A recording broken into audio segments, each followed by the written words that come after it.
kebahagiaan, sukacita kita ada di dalam Tuhan. Ada jaminan dari Tuhan. Dunia boleh, ya saudara, memperlihatkan berbagai kondisi, keadaan, situasi, peristiwa yang menakutkan.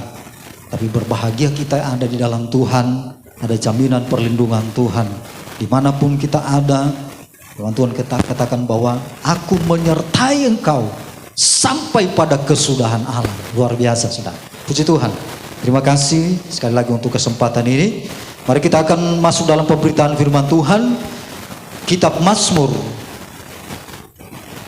pasal 37.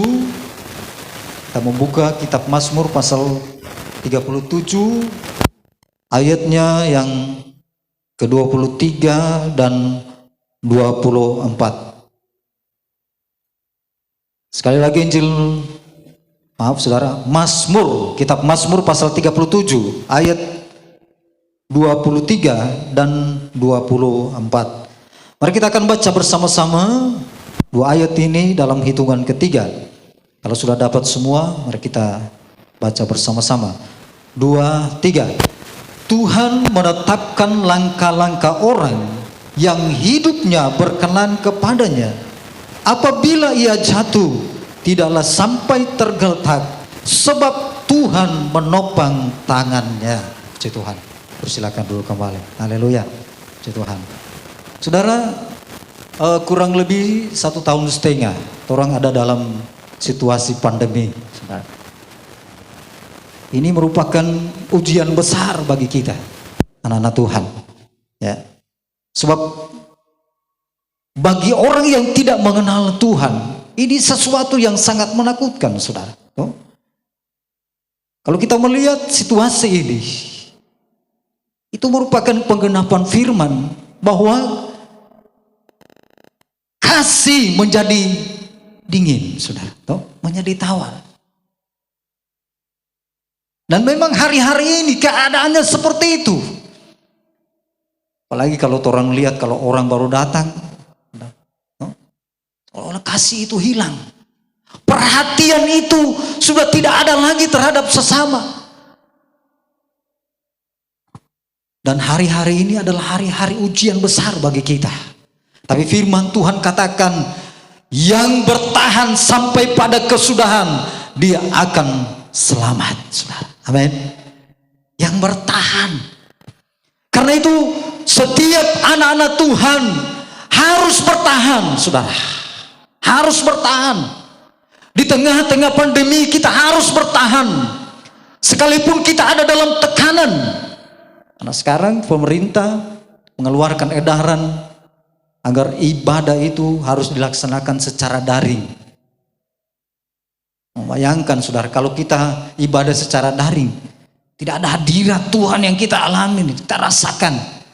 Tapi saat pujian tadi, penyembahan luar biasa, kita rasakan hadirat Allah turun di tempat ini, menjamah setiap umat-umat Tuhan. Karena itu, saudara, setiap umat-umat Tuhan bertindak selagi masih ada kesempatan, selagi masih ada waktu. Mari kita berusaha semaksimal mungkin untuk kita dapat memberi yang terbaik, beribadah kepada Tuhan. Karena waktunya sudah dekat. Tuhan tidak akan lama lagi mendatang, saudara. Itulah sebabnya kita harus mempersiapkan hidup kita. Di tengah pandemi ini, mari orang selalu setia kepada Tuhan. Jadilah orang yang kuat. Jadilah orang yang benar-benar mengalami situasi kondisi dengan sukacita yang Tuhan anugerahkan bagi kita. Kemenangan yang Tuhan anugerahkan bagi kita. Firman Tuhan katakan, sebagai orang percaya harus timbul sebagai pemenang. Tampil sebagai pemenang, saudara. Hari-hari ini adalah hari-hari di mana kita ditantang dengan keadaan situasi yang terjadi. Tapi ketika kita alami, saudara, kehadiran Tuhan dalam hidup kita, sebab yang memberikan kita kekuatan, yang memampukan kita untuk bertahan, hanya Roh Kudus yang ada dalam hidup kita. Amin. Roh Kudus yang membuat kita bertahan sampai hari ini. Saya mau menyaksikan sedikit, saudara, tentang penyataan Tuhan bagi almarhum orang tua kami sebelum meninggal, saudara. Kira-kira mungkin awal Februari, karena orang tua kami itu meninggal tanggal 25 Februari, saudara. Mungkin di awal-awal Februari itu dia menceritakan bagaimana Tuhan memberikan satu semacam pesan-pesan untuk disampaikan kepada seluruh umat, semua jemaat Tuhan. Saudara, satu ketika hampir siang, saudara, itu dia merasakan hadirat Tuhan yang luar biasa datang, saudara. Sehingga ketika Tuhan hadir, saudara, di saat itu dia tidak mampu untuk menerima kehadiran Tuhan. Dia katakan dia seperti hilang kekuatan, saudara. Tidak ada daya ketika dia merasakan kehadiran Tuhan pada waktu itu, saudara.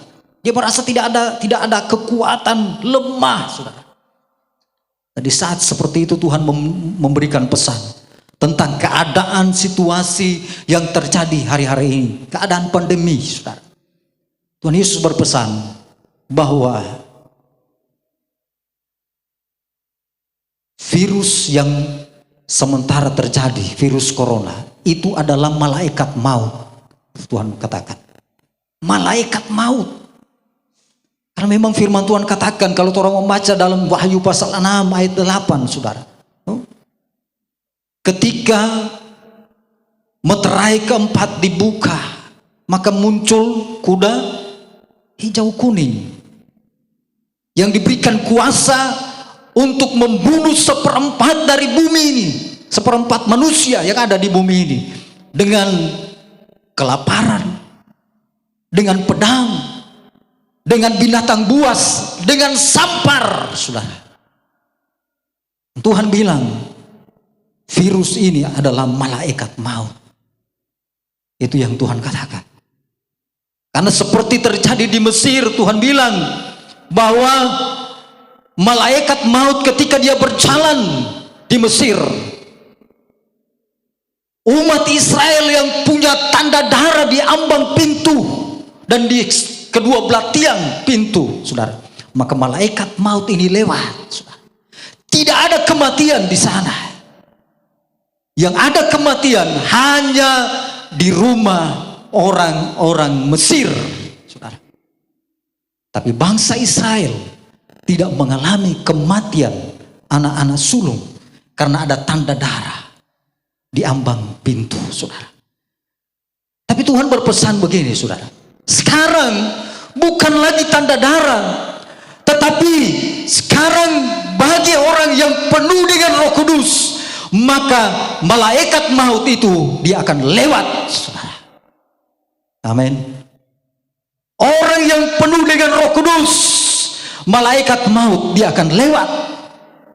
Makanya orang harus penuh dengan Roh Kudus. Amin. Kenapa firman Tuhan katakan Roma pasal 8 ayat 14, kita harus memberi hidup ini dipimpin oleh Roh Kudus, karena Roh Kudus ini yang memberikan kita kekuatan, saudara. Roma pasal 8 ayatnya yang ke-24, dalam kelemahan kita diberikan kekuatan, ayat 26, saudara. Maaf. Roh Kudus yang memberikan kita kekuatan. Dalam Injil Yohanes pasal 14 ayat 16, bahwa dia akan memberikan kepada kita roh penolong yang akan menyertai kita sampai selama-lamanya. Wah, luar biasa, saudara. Kita harus dipenuhi dengan Roh Kudus. Amin. Kita harus dipimpin oleh Roh Kudus. Kenapa? Karena situasi kondisi hari-hari ini, saudara, kita memerlukan kekuatan yang lebih. Roh yang ada pada kita lebih besar. Kata firman Tuhan 1 Yohanes pasal 4 ayat 4. Roh yang ada di dalam hidup kita yang Tuhan beri itu lebih besar, saudara, daripada roh-roh yang ada di dalam dunia ini. Itulah sebabnya kita harus penuh dengan Roh Kudus. Hidup kita harus dipimpin oleh Roh Kudus. Maka sekarang saudara, kita melihat, saudara, ada orang-orang percaya yang justru peristiwa ini bukan membuat mereka semakin naik, tetapi semakin turun. Tapi saya bersyukur, saudara. Ada umat-umat Tuhan yang justru semakin naik. Kita harus mengevaluasi kembali perjalanan hidup kita. Apalagi di tengah pandemi ini, itu ujian besar bagi kita. Kita mau maju atau kita mau mundur, kita mau naik atau turun. Itu ujian dalam hidup kita. Tapi kalau engkau sementara naik, saudara, jangan sampai engkau turun. Karena di saat engkau naik, engkau akan diperhadapkan dengan berbagai-bagai tantangan di sana. Tapi kalau ada tantangan, engkau harus bertahan, saudara. Engkau harus bertahan. Karena firman Tuhan katakan, 2 Korintus pasal 12 ayat 9, bahwa di dalam kelemahan, kuasaku menjadi sempurna di dalam engkau. Oh, luar biasa. Ketika ada masalah, ada persoalan, tetap bertahan, saudara. Ada pergumulan apapun, tetap bertahan. Karena kuasa Allah sementara disempurnakan di dalam engkau. Kemudian engkau naik. Jangan sampai engkau turun. Kalau turun, engkau akan sulit untuk naik, saudara. Engkau akan sulit untuk naik. Kalau orang membaca dalam Ibrani pasal 6, mulai ayat 4 sampai ayat yang ke-6, bahwa ada orang yang telah mengecap, ya saudara, kebaikan Tuhan, mengecap firman yang baik, bahkan menerima karunia-karunia Roh Kudus, diterangi hati mereka dengan firman, saudara. Tapi mereka kembali untuk melakukan dosa. Tidak ada, saudara, sangat kecil sekali kemungkinan untuk kembali, saudara. Bahkan mereka akan alami murtad, kata firman Tuhan. Orang-orang yang pernah diterangi hatinya dengan firman, akan sulit mereka untuk kembali ketika mereka melakukan dosa, saudara. Karena itu saya katakan, jangan sampai engkau turun. Kalau rohanimu turun, iman kepercayaanmu turun, kesetiaanmu turun, engkau akan sulit untuk naik, saudara. Sedangkan mau naik saja sulit. Tuh, kalau orang, saya bersyukur, saudara. Saya melihat umat-umat Tuhan di sini, jemaat Sebaut, naik. Saya lihat Ibu Ceni Sampel tadi ini luar biasa, menjadi orang-orang yang luar biasa dipakai Tuhan. Kalau dulu memang satu sekolah dengan Ibu Ceni, saudara. Tapi memang kalau dulu ya, saudara, istilahnya super cuek. Orang Jakarta bilang nyanda jaga basket. Tapi sekarang jadi orang-orang yang luar biasa dipakai Tuhan. Saya lihat jemaat-jemaat Tuhan yang lain, wah memang luar biasa. Jaga ketika engkau naik, jangan sampai turun, saudara. Jangan sampai turun. Kita harus melihat grafik naik turunnya pengiringan kita kepada Tuhan. Ada grafik, ada skema yang kita harus lihat. Apakah kita naik atau turun, saudara? Ada satu contoh dalam firman Tuhan, kita melihat naik turunnya kehidupan daripada Yunus. Dalam Yunus pasalnya yang pertama, mari kita akan melihat kisah tentang Yunus. Sebelumnya kita akan mengenal siapa Yunus itu, saudara. Yunus pasalnya yang pertama, kita akan membaca dulu pada ayatnya yang ke-9, saudara. Ayatnya yang ke-9.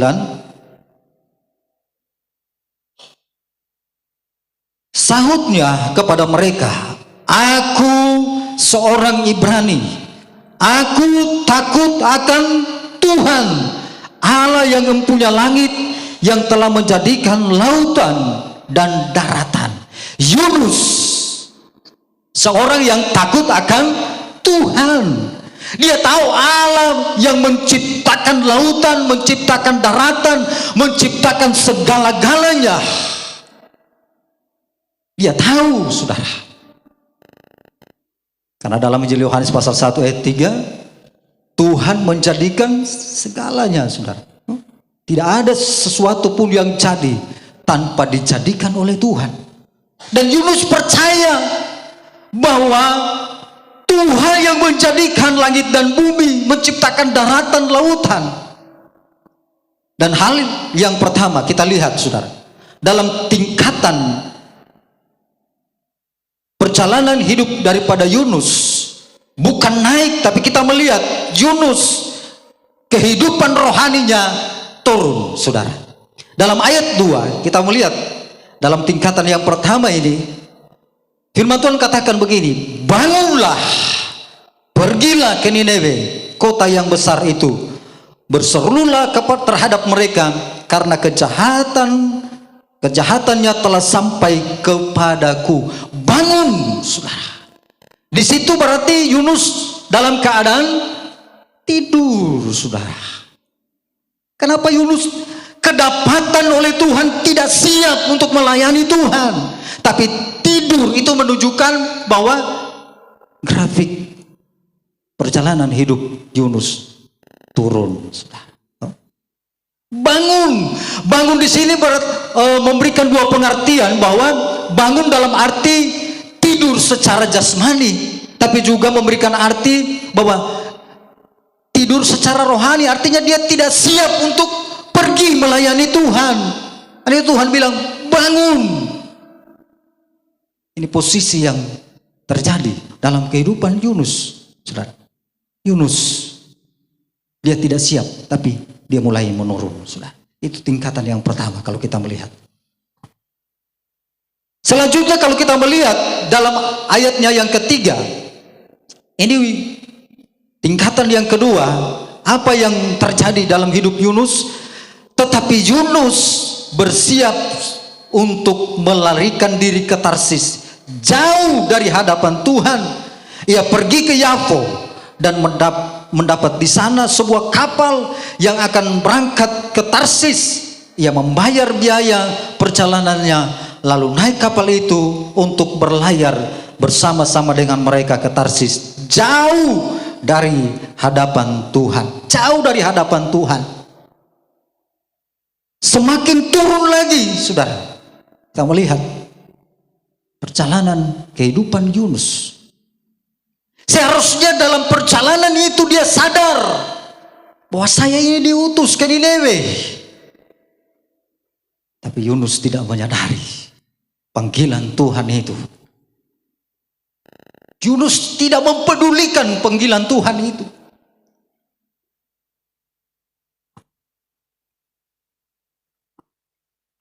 Kalau ada anak-anak Tuhan yang alami seperti keadaan Yunus, mari cepat sadar. Karena ketika kadangkala, ya saudara, 1-2 kali Tuhan bicara, Tuhan tegur, tapi tidak mau dengar, saudara. Tetap mengeraskan hati. Tetap mengeraskan hati. Nah, saya punya pengalaman di jemaat, saudara. Jemaat dengan puluhan tahun. Jadi Pantai Kosta. Suatu ketika mereka tinggal di Manado, dia bawa motor jadi tukang ojek, saudara. Oh, kalau bicara kereta api, oh asap rokok memang luar biasa, pemadat, saudara. Tapi satu ketika, saudara, dia ingin membeli rokok. Ya naik kendaraan. Oh, memang auto tabrak, saudara. Masih syukur, nyandak mati. Cuma patah kaki. Dari situ dia katakan, beberapa kali dia bersaksi, saudara. Dia katakan bahwa Tuhan, saya mau berhenti. Saya mau bertobat dari rokok, dari ikatan rokok. Dia berhenti, saudara. Tuhan, saya mau setia. Setelah mereka pindah di Salibabu, mereka kembali aktif, saudara, beribadah. Tapi 1 tahun, untung-untungan 1 kali masuk gereja. Wah, kalau dia bersaksi luar biasa. Ternyata luar binasa, saudara. Haleluya. Kadangkala Tuhan bicara, Tuhan tegur kita 1-2 kali, tapi kita tidak mau dengar. Kita tetap mengeraskan hati. Yunus mengalami hal yang sama. Seharusnya dia sadar dan kembali dalam tingkatan kedua, saudara. Itu dia harus kembali memenuhi panggilan Tuhan. Tapi dia terus, saudara, beli tiket dan dia naik kapal bersama dengan penumpang yang lain. Dia lari jauh dari hadapan Tuhan. Bayangkan saudara, jauh dari hadapan Tuhan.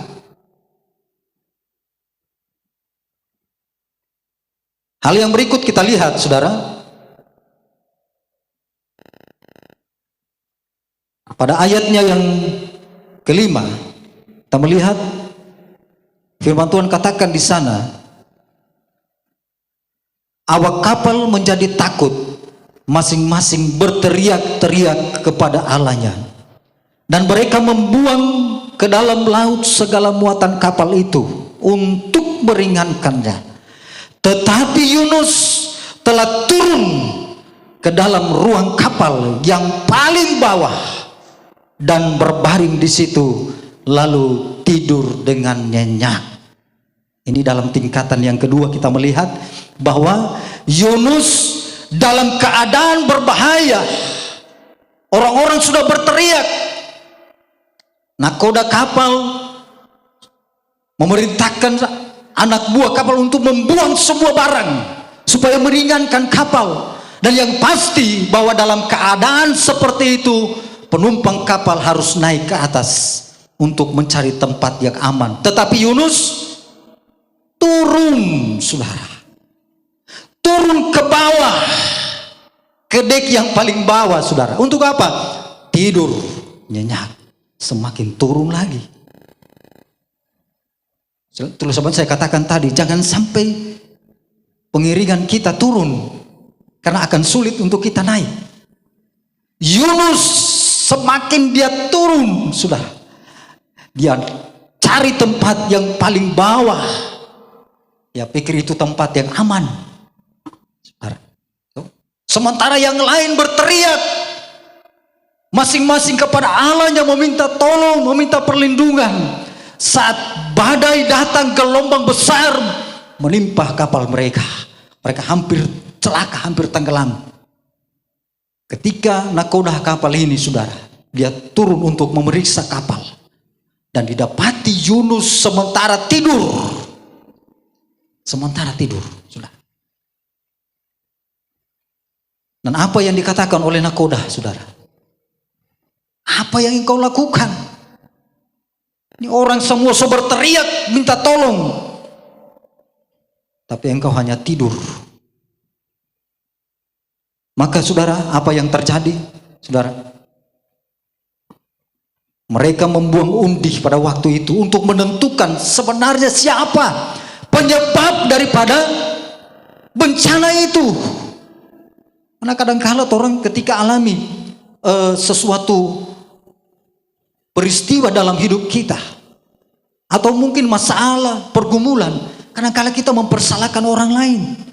Tapi kita lihat dalam peristiwa ini, justru kalau kita membaca, Yunus sudah mengakui bahwa dia sudah lari dari hadapan Tuhan, sudah memberitahukan kepada orang-orang yang lain di kapal itu. Dan ternyata setelah membuang undi, Yunus yang kena undi. Nah, ketika ditanyakan kenapa, dia berikan suatu kesaksian bahwa dia lari dari hadapan Tuhan. Dia lari dari hadapan Tuhan. Dan saudara, kalau kita membaca kisah perjalanan daripada Yunus, seolah-olah Yunus pasrah dengan keadaan itu. Seolah-olah Yunus punya prinsip, apapun yang terjadi, mau mati mau hidup, dia pasrah dalam keadaan itu, saudara. Bahkan kalau kita melihat, dia justru memerintahkan nakoda kapal dan semua orang yang ada di situ bahwa dia harus dibuang ke laut. Bayangkan risiko orang yang dibuang ke laut pasti mati. Tapi dia tidak peduli dengan hal itu. Sebetulnya dia harus sadar, saudara. Dalam keadaan seperti itu dia harus sadar bahwa ada panggilan Tuhan yang harus dia laksanakan, dia lakukan. Tapi sampai pada tingkatan itu dia tidak akan menyadari akan panggilan Tuhan. Inilah kehidupan Yunus. Bukan naik tapi dia turun, saudara. Semakin turun, bahkan semakin turun lagi, saudara. Kalau kita melihat bagian yang dalam tingkatan yang keempat, dalam ayatnya yang ke-17, saudara. Pada ayatnya yang ke-17, maka atas penentuan Tuhan datanglah seekor ikan besar yang menelan Yunus, dan Yunus tinggal di dalam perut ikan itu 3 hari 3 malam. Atas penentuan Tuhan, Yunus ditelan oleh ikan yang besar. Yunus pasrah, saudara. Seolah-olah dia tidak peduli dengan panggilan Tuhan, saudara. Dengan perintah Tuhan, dengan firman Tuhan. Oh, tidak sedikit orang yang tidak peduli lagi dengan Tuhan, saudara. Tidak peduli lagi dengan firman.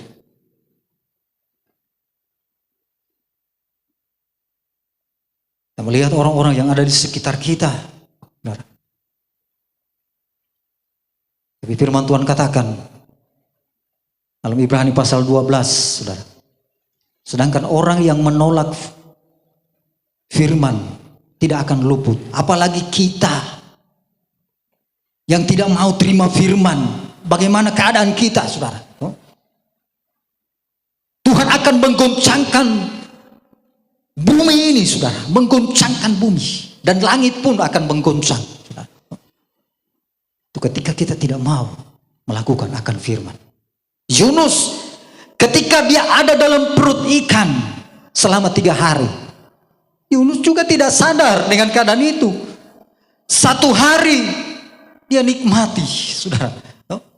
Seharusnya dia sadar di hari yang pertama, aduh Tuhan, siksa kita di dalam perut ikan. Orang saja kalau bikin bersih ikan, orang sudah tahu di bau itu, saudara, bau amis, bau anyer. Apalagi di dalam perut ikan. Seharusnya hari yang pertama Yunus sadar, berdoa dan minta ampun kepada Tuhan. Tapi tidak, saudara. Di hari yang kedua hal yang sama. Ada dalam kegelapan di perut ikan. Bahkan dia katakan sudah sampai di dasar bumi yang paling bawah. Dibawa oleh ikan dalam arus laut. Tapi Yunus tidak sadar-sadar, saudara. Memang kalau orang sudah mengeraskan hati, akan sulit lagi untuk bisa kembali. Menyadari, bertobat, itu sulit sekali. Tapi ketika, saudara, dia sudah merasakan siksa yang luar biasa. Keadaan yang ada di sekitarnya, saudara, begitu menyiksa dia. Keadaan yang bau busuk. Yang pasti bau busuk, saudara, karena ini dalam perut ikan, suasana yang gelap. Tapi kita melihat bagian yang kelima, dalam tingkatan yang kelima, dalam pasal 2, ini yang harus kita perhatikan. Dalam pasal 2 ayatnya yang pertama, saudara, kita melihat dalam tingkatan ini, saudara. Firman Tuhan katakan begini dalam ayat pertama pasal 2. Berdoalah Yunus kepada Tuhan Allahnya dari dalam perut ikan itu. Berdoalah Yunus kepada Tuhan. Tuhan itu ada di mana, saudara? Tuhan itu ada di atas, di surga. Tapi di tengah situasi itu, saudara, di dalam kondisi yang gelap, dalam suasana yang katakan busuk itu, saudara, ternyata mampu mengubah pandangan Yunus, perhatian Yunus, bukan ke bawah tapi ke atas. Dia berdoa kepada Tuhan. Amin, saudara. Dia berdoa kepada Tuhan. Itulah sebabnya, saudara, masih lebih mendingan orang ada di dalam suasana seperti itu daripada di luar. Kalau orang di luar pasti mati, saudara. Air laut di luar pasti mati. Masih lebih mendingan orang ada di dalam. Karena Yunus ketika di dalam perut ikan itu melihat suasana yang ada dalam perut ikan, saudara. Suasana yang tidak menyenangkan, yang menyiksa dia. Justru itu yang mengubah dia untuk mengarahkan hidupnya kepada Tuhan. Amin. Kadang-kadang ada sesuatu hal yang ada di sekeliling kita yang membuat kita tidak nyaman, saudara. Tidak ada tantangan, pergumulan yang datang silih berganti dalam hidup kita. Tapi ingat, itu jangan sampai membuat kita turun, tapi itu akan mengubah pandangan kita untuk mengarahkan mata kita ke atas, kepada Tuhan yang sumber pertolongan. Saudara, kata pujian tadi. Itulah sebabnya, saudara, firman Tuhan di awal tadi dalam pembacaan kita, Tuhan menetapkan langkah-langkah orang yang hidupnya berkenan kepada Tuhan. Amin. Artinya ini identik dengan Roma pasal 8 ayatnya yang ke-28, bahwa Allah turut bekerja dalam segala sesuatu untuk mendatangkan kebaikan bagi mereka yang mengasihi Dia. Tuhan akan terus bekerja sampai hari ini, sampai kapanpun. Tangannya tetap menopang engkau. Jika engkau jatuh, tidak akan sampai tergeletak. Tangan Tuhan akan terus menopang, menantikan engkau. Karena itu ketika engkau turun, sadari ada Tuhan yang selalu menopang engkau. Amin. Jangan sampai engkau turun terus, saudara. Kau akan sulit untuk naik. Tapi jadilah seperti Yunus. Waktu pengiringannya turun, kesetiaannya turun, imannya turun. Tapi Tuhan tidak akan pernah biarkan dia, saudara. Ya. Tangan Tuhan tetap terulur untuk menopang dia. Ketika dia ada dalam perut ikan, dalam pasal 2 ayat 1, saudara, dia mengarahkan matanya kepada Tuhan, mengarahkan mukanya kepada Tuhan. Tuhan ada di atas, dia mampu bertindak dengan iman. Dia sadar akan kesalahannya dan dia berdoa memohon ampun kepada Tuhan. Saudara, ini satu hal yang akan mendorong kita hari-hari. Jangan sampai engkau mengalami justru grafik yang turun, tapi mari turun naik. Kalaupun hari-hari ini mungkin engkau mengalami grafik yang mulai turun, mari engkau bertindak untuk naik, saudara. Sebab kalau engkau turun, ujungnya adalah kebinasaan. Tadi firman Tuhan dalam Ibrani pasal 6 ayat yang ke-6 bilang, kau akan mengalami murtad kalau engkau turun terus. Tidak ada kesempatan untuk bertobat. Masih syukur kalau sama dengan Yunus, saudara, masih sadar. Tapi ingat, saudara, saya mau katakan, kalau kita sudah jadi anak Tuhan, ketika kita turun, Tuhan tetap menantikan engkau. Sampai kapanpun Tuhan tetap menantikan engkau. Tangannya tetap terulur untuk selalu menopang engkau. Ingat, ketika engkau jatuh, tidak akan sampai tergeletak, karena tangan Tuhan akan terus menopang engkau. Wah, luar biasa, saudara. Jadilah anak-anak Tuhan yang kuat, saudara. Amin. Jadilah anak-anakku yang kuat. Hari-hari ini kalau kita melihat situasi pandemi, kalau kita tidak kuat, kita ada dalam tekanan, kita ada dalam kesukaran.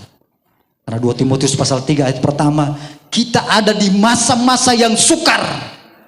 Bukan cuma sukar ekonomi, saudara, tapi sukar juga untuk beribadah kepada Tuhan, untuk mencari Tuhan. Karena itu sekarang memang ada aturan, saudara. Protokol kesehatan harus tetap dijaga. Jangan sampai kita meninggalkan Tuhan. Saya selalu katakan kepada jemaat Tuhan, apapun yang terjadi dalam hidup kita, sebesar apapun pergumulanmu, jangan pernah tinggalkan Tuhan. Itu kuncinya. Jangan pernah tinggalkan Tuhan. Tapi bertahan dengan pengiringanmu kepada Tuhan. Bertahan, baru engkau naik. Wah, luar biasa, saudara. Tapi saya yakin di hari-hari ini, saudara, kehidupan kita akan semakin naik. Amin. Perjalanan hidup kita akan semakin naik. Kesetiaan kita akan semakin naik. Walaupun di tengah tekanan, kesulitan. Sekarang saya bilang sesulit untuk beribadah, tapi jangan mau beribadah, saudara. Bahkan lain ada prinsip, kalau neraka cuy. Kalau mau masuk surga, masuk surga. Kalau neraka. Tidak seperti itu.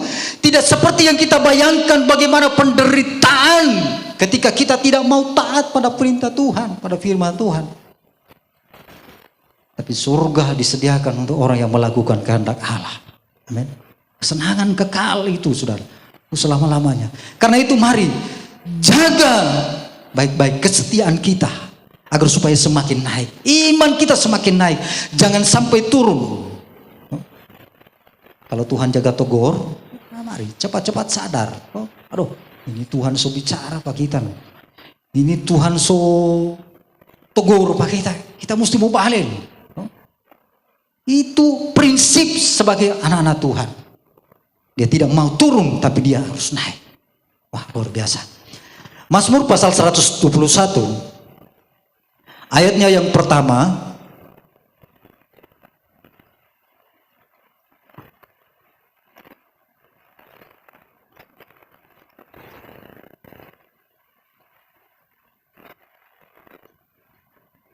Mungkin ini bagian-bagian akhir dari firman Tuhan. Mazmur 121. Mulai ayatnya yang pertama, kita akan baca sampai ayatnya yang ke-8.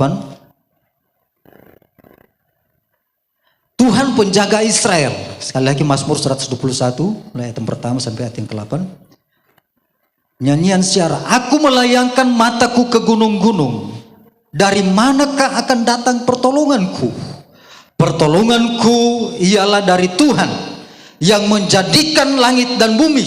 Itu dalam pengakuan daripada Yunus tadi. Ia takkan membiarkan kakimu goyah, penjagamu tidak akan terlelap. Sesungguhnya tidak terlelap dan tidak tertidur penjaga Israel. Tuhanlah penjagamu, Tuhanlah naunganmu di sebelah tangan kananmu. Matahari tidak menyakiti engkau pada waktu siang, atau bulan pada waktu malam. Tuhan akan menjaga engkau terhadap segala kecelakaan. Yang akan menjaga nyawamu. Tuhan akan menjaga keluar masukmu dari sekarang sampai selama-lamanya. Katakan amin. Haleluya. Tidak pernah tertidur penjaga kita, saudara. Karena dia akan menjaga kita dalam keadaan kondisi apapun, bahkan sampai selama-lamanya. Dia tetap Allah, tetap Tuhan, penolong saya dan saudara. Dia siap menolong kita semua. Ketika engkau ada dalam pergumulan, serahkan kepada Tuhan. Apapun, saya tidak tahu apa yang menjadi pergumulanmu hari-hari ini. Satu hal, ingat Tuhan adalah penjaga kita, penolong kita.